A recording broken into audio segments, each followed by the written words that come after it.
Nurses who largely stuck to eating a Mediterranean diet had longer, healthier telomeres.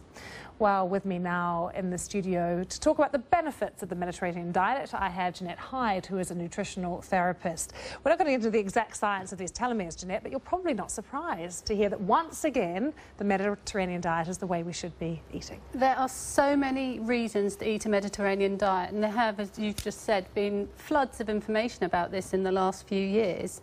What I would like to just clarify straight away is I quite often talk to people and their understanding of Mediterranean diet. Sometimes they're thinking, oh, it must be Italian pizzas and white pasta. So just to put that aside, you know, those things have now been shown to be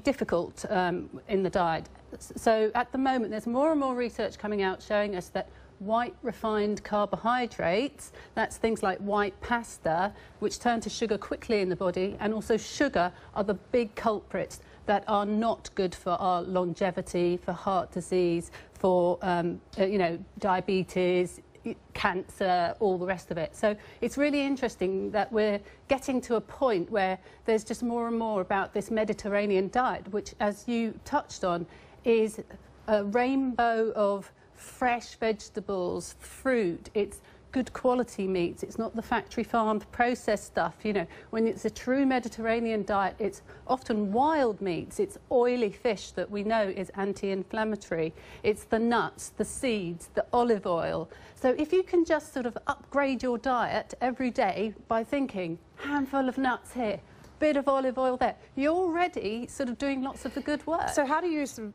tailor someone's diet? Like, what, start at the beginning of the day. If you've got breakfast, is that just a matter of like throw some nuts onto your cereal in the morning? Yes, I mean, if you want to, there was a famous Predimed big study of people who were at very high risk of heart disease last year that came out, and they had 3 groups, and one of them was just on the low-fat, the so-called healthy low-fat diet. That is, more and more research is actually sort of questioning that a lot now. There was another group that had olive oil, and another group that had nuts and seeds and olive oil. The study had to be stopped after just under 5 years because the people on the low-fat diet were having so many more heart attacks than the people who were just putting a handful of nuts into their diet or 4 tablespoons of olive oil every day. Do you find it can be confusing for people, though, because studies are coming out all the time? It seems like we're hearing all this information all the time. Yeah, I know. The big thing that is happening at the moment is that there is lots and lots of information that's coming out, and it is about, you know, the sugar and the white carbs are not doing us a lot of good, and what we're finding out is that, you know, these kind of diets are. The problem is that a lot of the governments around the world are still basing their dietary advice on studies that were done in the 1970s that were based on this saturated fat hypothesis, and it's now, as the studies go on and on and on,